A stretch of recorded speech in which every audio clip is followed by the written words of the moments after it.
Missing the word Xi Jinping, all People's Daily's publications destroyed. Texas legislators crack down on forced organ harvesting in China. China Renaissance delays 2022 results, halts trading due to missing founder. Kremlin's currency conversion. China's yuan replaces the US dollar as the most traded in Russia. Expert. China may use Uighur-style crackdown if it invades Taiwan.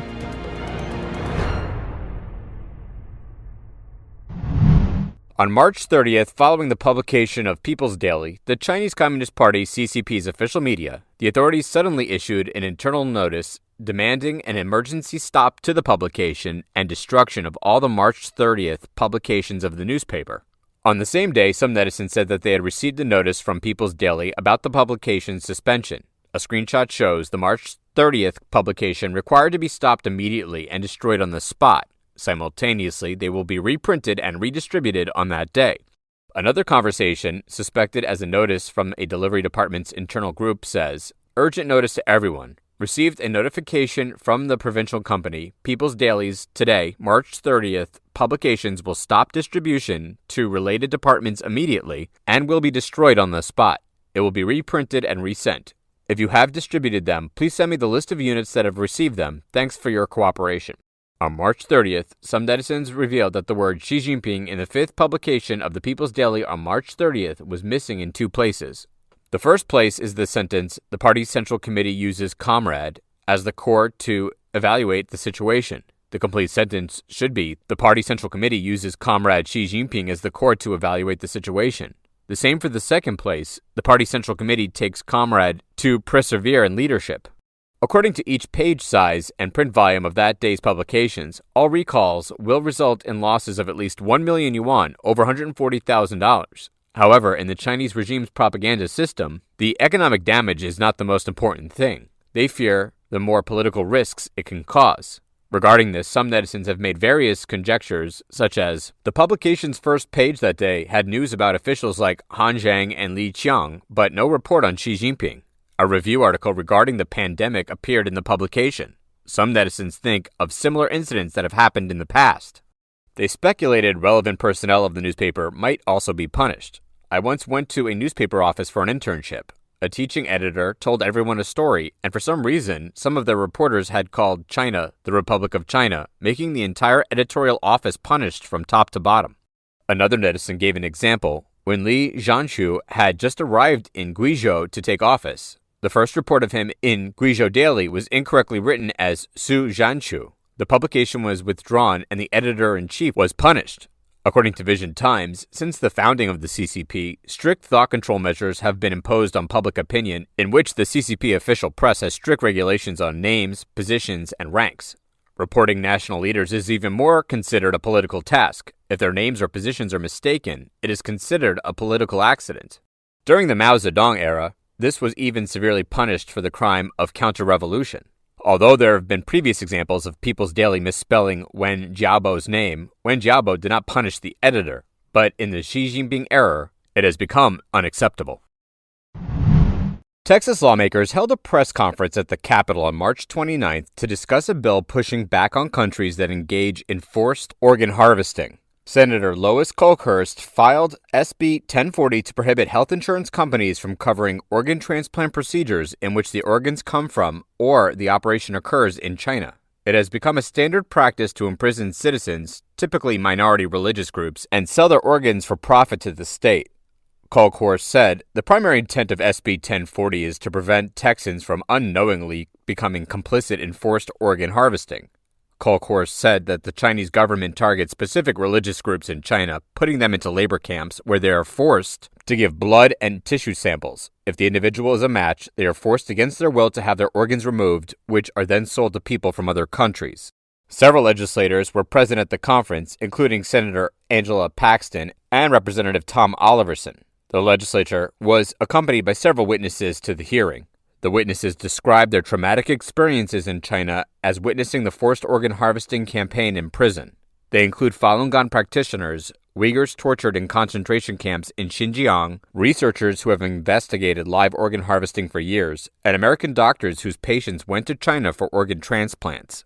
Witness Crystal Chen, a Falun Gong practitioner, said the Chinese government viewed her and other Falun practitioners as commodities for organ harvesting because of their healthy lifestyle. Chen said she was sentenced to 4.5 years of forced labor for not denouncing her belief. At the prison, she was tortured regularly and subjected to frequent EKG and blood tests. She added, a large pool of Falun Gong practitioners could be killed on demand, which enables China to promise short waiting times for organs, attracting a lot of organ tourism. She told her story at the hearing. When the CCP started persecuting Falun Gong in 1999, she was in her 20s. Her mother was also a Falun Gong practitioner and was persecuted to death after being arrested. Chen used to be imprisoned and tortured in Guangzhou prison. She was pinned on the concrete floor and force-fed with a salt mixture liquid, nearly suffocating her to death.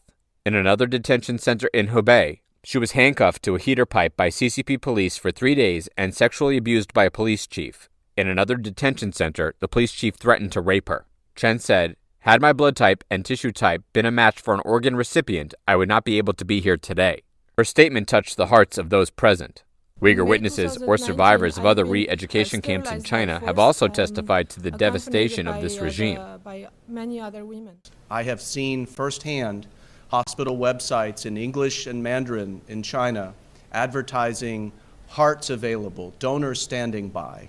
And members, friends, you know that nobody can survive a transplant like that. These people are being sacrificed for financial gain by a government that doesn't believe that they are actually human beings. Oliverson was supportive, saying, while we wait for the federal government to take action to stop this practice, the state of Texas will not wait and is taking action through SB 1040 to stop it. Colcourse said, in Texas, we celebrate the donation and the voluntary giving up of organs because we consider it a gift of life. Unfortunately, some countries do not respect life. SB 1040 sends a message that Texans will not tolerate this barbaric practice. Colcourse law was recently approved by the Senate Health and Human Services Committee and will now be referred to the full Senate for consideration. China Renaissance, a boutique investment bank, said it would suspend trading of its shares and delay the release of its audited annual results for 2022 because the bank could not get in touch with its founder, Bao Fan.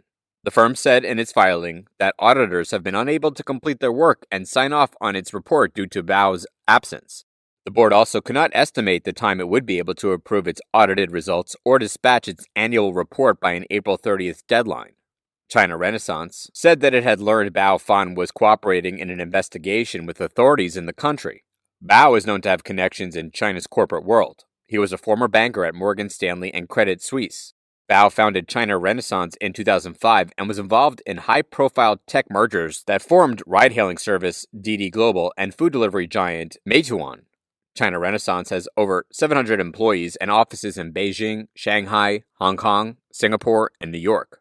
Bloomberg reported that his disappearance since February has demoralized China's business elite and raised questions about whether Xi Jinping's campaign against the private sector is still ongoing.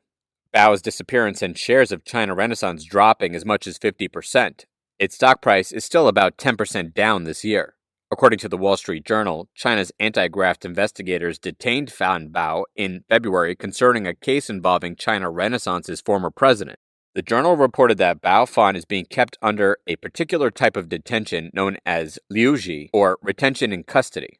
Under this system, an individual may be held for as long as 6 months without access to a lawyer. It remains unclear whether Bao Fan will formally face any charges or be arrested.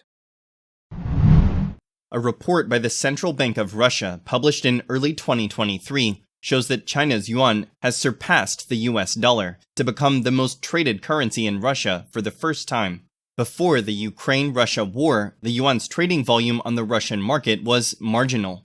According to the report, the majority of transactions in Russia are now done in yuan instead of dollars.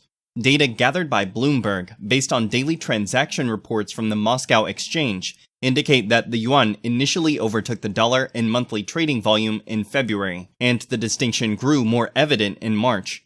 The Kremlin and Russian businesses have been obliged to convert their international trade operations from the dollar and euro to currencies of nations that have refused to abide by any sanctions, due to broad sanctions aimed at Russia's financial system.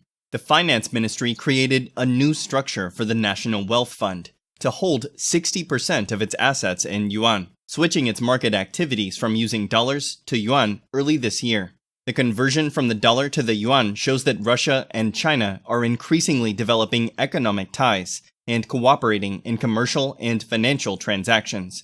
China continues to strengthen its position in the global economy, and its yuan is also playing a growing role. The USD is still one of the most popular currencies and plays a vital role in world trade. However, a reduction in market share in Russia could have long-term consequences for the US dollar's position in the world. Iskander Lutsko, an ITI Capital London strategist, said, "Now there are fewer dollars on the market as Russia's revenues decreased due to the oil price drop and a decrease in exports."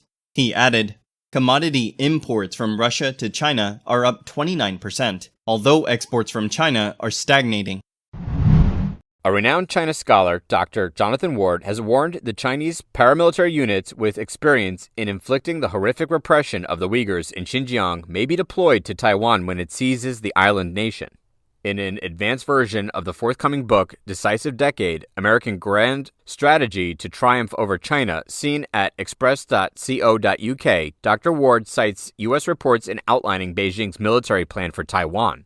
In the book, Dr. Ward suggests the Chinese paramilitary troops with experience in Xinjiang may be utilized in Taiwan when a permissive climate was developed, since the People's Liberation Army concentrates on decapitation strikes. He also writes that the world knows China is preparing for military action, including the potential blockade, invasion, and occupation of this island's 24 million democratically governed and self-governed citizens. He writes, "Should that moment come, should deterrence fail, we must remember the stakes for the free world as a whole."